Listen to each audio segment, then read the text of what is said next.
Yeah! Yeah! ఇప్పుడు అందినటువంటి తాజా సమాచారం ప్రధాని మోదీ వారణాసి వేదికగా సుమారు 6,000 ఓట్ల తేడాతో వెనుకంజలో ఉన్నటువంటి పరిస్థితిగా మా వోల్గర్ న్యూస్ టీమ్ కొంచెం సమాచారం సేకరించింది.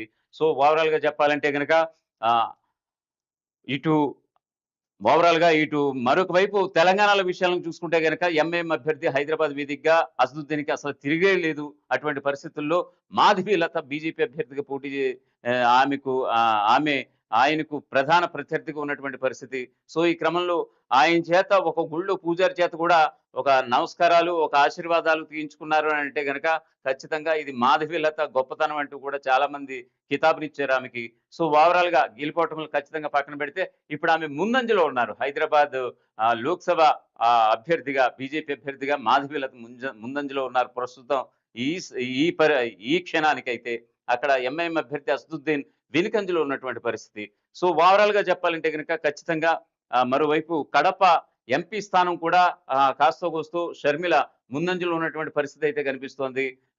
అనేక వార్తలు కూడా వినిపిస్తున్నాయి. ఆవిడ గనక ఖచ్చితంగా అక్కడ గెలిస్తే గనక ఇది ఒక ప్రళయమైనటువంటి ఒక వేవ్, ఒక ప్రభావితం, ఒక ఉప్పెన అని చెప్పుకోవచ్చు కూటమికి సంబంధించి.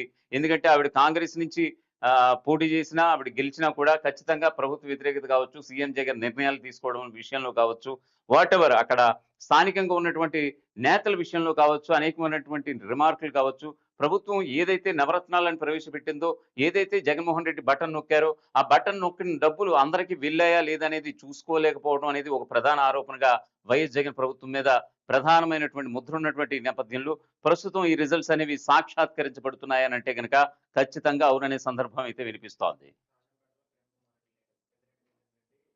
మరొక బ్రేకింగ్ న్యూస్ విషయం చూసుకుంటే గనక బీజేపీ అభ్యర్థిగా బరిలోకి దిగారు. ఎవరు? కిరణ్ కుమార్ రెడ్డి.